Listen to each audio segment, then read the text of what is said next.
আমরা বিকাল টাইমে কিন্তু ঘুরতে খুবই পছন্দ করি। আর এখন আমাদের বাংলাদেশে এক সময় বৃষ্টি, এক সময় রোদ, এক সময় ঠান্ডা, সব মিলাই আর কি আবহাওয়াটা হচ্ছে।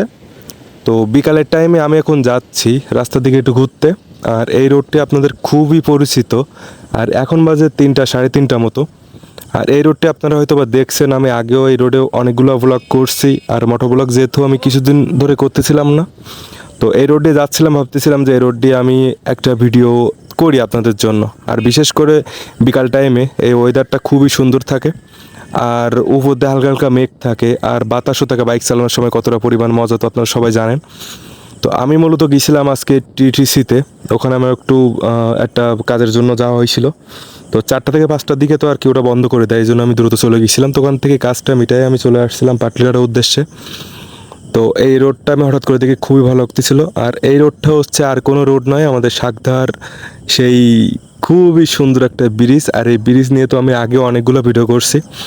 আর এখন ব্রিজটা আগের থেকে এতটা পরিমাণ সুন্দর হয়েছে, চারিপাশ দিয়ে আপনারা ভিডিওতে একটুখানি খেয়াল করলে দেখতে পাবেন। আর পুরো একটা ঢাকা শহর বা বিদেশি বিদেশি একটা ফিলিংস হয় এই রোডটাতে।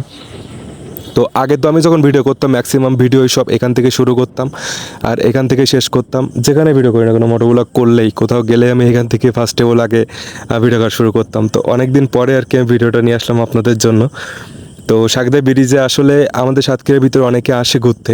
আর যারা আসেননি এখনও পর্যন্ত, তো অবশ্যই ব্রিজে একটাবার হলে ঘুরে যাবেন। আর খুবই সুন্দর ব্রিজ। আমি বিকাল টাইমে আমার বাসার থেকে ওখানে প্রায় 15-20 কিলো মতো পথ, তারপরে আমি কষ্ট করে হলে ওখানে যাই। জায়গাটা খুবই সুন্দর ও ভালো লাগে।